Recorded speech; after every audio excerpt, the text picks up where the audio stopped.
We all remember that old slogan that said, "There's an app for that." Well, yes, even in marketing your business, there is an app for that. Let's talk about apps and websites today on 10-Minute Food Truck Training.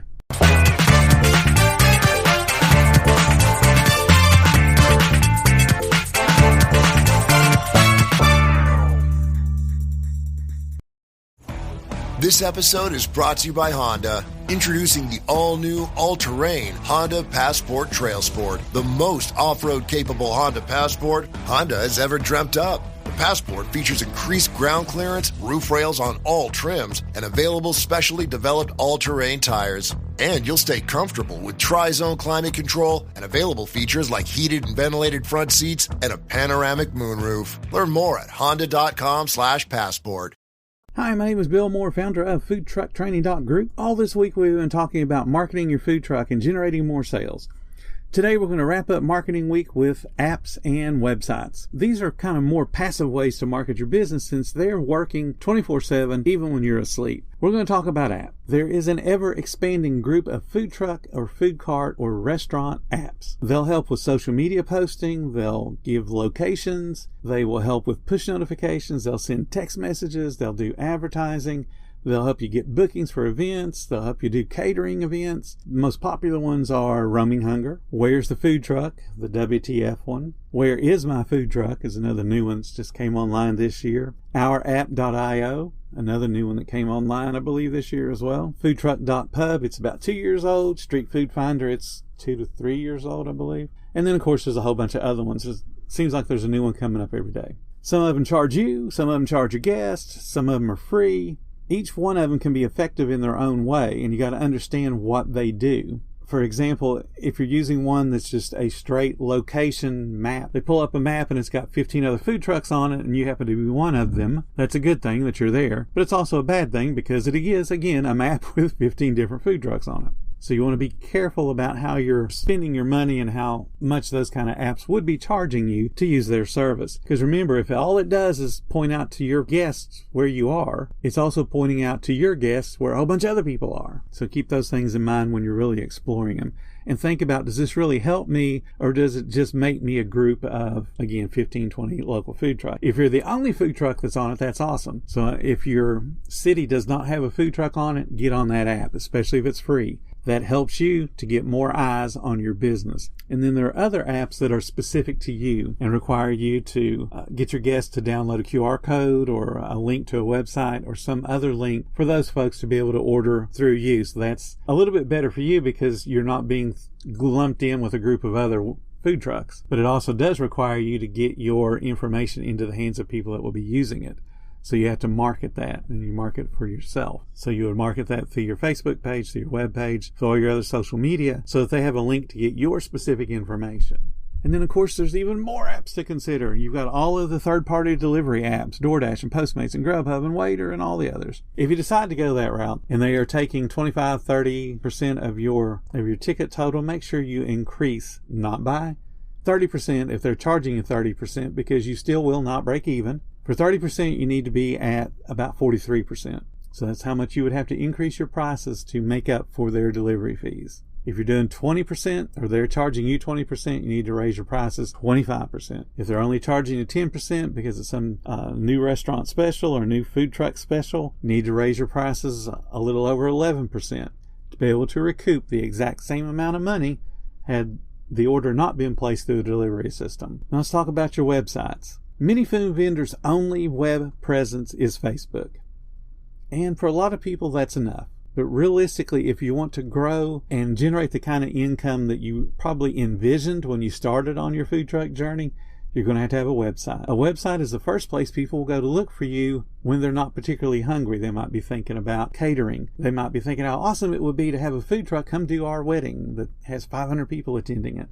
They're not going to look on a food truck app for a food truck. They're going to look online for a food truck that does catering, and they're going to hopefully hit your website. If they've been following you on Facebook and think, hey, I wonder if this dude can do catering, they're going to look to see if you have a link on your Facebook page for your website so they can get more details about you and perhaps see some of the offerings you have for catering. So a website's important. One other thing about having a website, and I want you to think about this one carefully, Facebook and Twitter and all the other social medias, under the guise of community standards, will ban somebody. And when they ban you, all the information, all your pictures, all your videos, all the stuff you've posted there goes away. So if you say something that's politically incorrect and they get upset with you and decide to ban you, you've lost everything you've built up if you do it on social media. You want to have it duplicated on your website so you have all the photographs, all the videos, all of that stuff on your website so that no one can take it away from you. You want all of your reviews to be there. You want all of the comments you've had. You want to copy those and paste them over there and say, look what these people said about me on Facebook. And take the screenshots and have screenshot after screenshot after screenshot of stuff people were saying about you on Facebook. So if you ever lose your Facebook, or you get hacked, which does happen, unfortunately, you get hacked and it can't be recovered, you're just not starting from zero. So a website is kind of your insurance policy against losing a social media account being hacked and taken over. It helps you to stay afloat, so to speak, if one of those tragedies does happen. Your website should obviously state your location schedule, just like your social media should. Should have your hours of operation, any upcoming specials, new locations, what you're thinking about adding to the menu, what you're thinking about taking away from the menu. Don't forget your phone number. Don't forget your email address. If you offer one of the third-party deliveries or do online ordering, it should be very prominent on your homepage. People should know where they can order food from. If you do extra things like catering or delivery, you want to make sure that's very prominent. Make sure that people can find those things easily. Posting photographs of your menu and of your food is a given, but you'll also be surprised how many vendors forget to list menu prices. Or worse, they have an outdated menu. Somebody calls them up and says, hey, I see that you sell this, and you have to say, oh, I'm sorry, I didn't update my website, and I don't have that any longer. You don't want to put yourself through that embarrassing kind of thing. Keep your website updated. Make it easier for people to order from you. Have your prices there. Your website should reflect your brand, and it should also reflect your writing style, your fonts, the colors you've chosen to use across all your social media. Think of your social media, think of your marketing efforts, think of your website, all as an extension of your food vehicle. All the themes should match all the way across the board. Allow reviews on your website as well as comments. You can set up post approval on there if you want, but the idea is that they go to your website to post your reviews. You can do things like posting blogs or recipes of your popular items or items you'd like to sell or thought about selling. You can ask for opinions on new products. You can post a link for a poll on social media that directs users back to your website to vote on a new product. The idea is to link everything together so that when somebody goes to Twitter, they're seeing the same thing. They go to your website, they see the same thing. They go to Facebook, they see the same thing, and they know no matter where they are, they don't have to feel like I'm missing out. Oh man, I need to go check Twitter because you always post something different there. Don't be that person.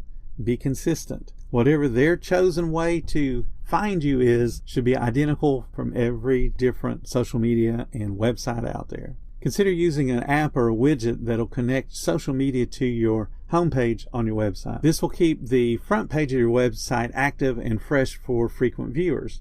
Post often and include announcements explaining seasonal or special items. You can post videos demonstrating recipe prep, or you can give an awesome cleaning tip. Blog entries make a really great social media post when they contain pertinent information or activities your business is involved in. Rather than posting pictures of your menu, post your menu in words. Words are searchable, so think about that on your website. Actually type it out. I know it's a pain to have to handwrite all that stuff out, but those words become searchable. A picture is not searchable for the words that are within it.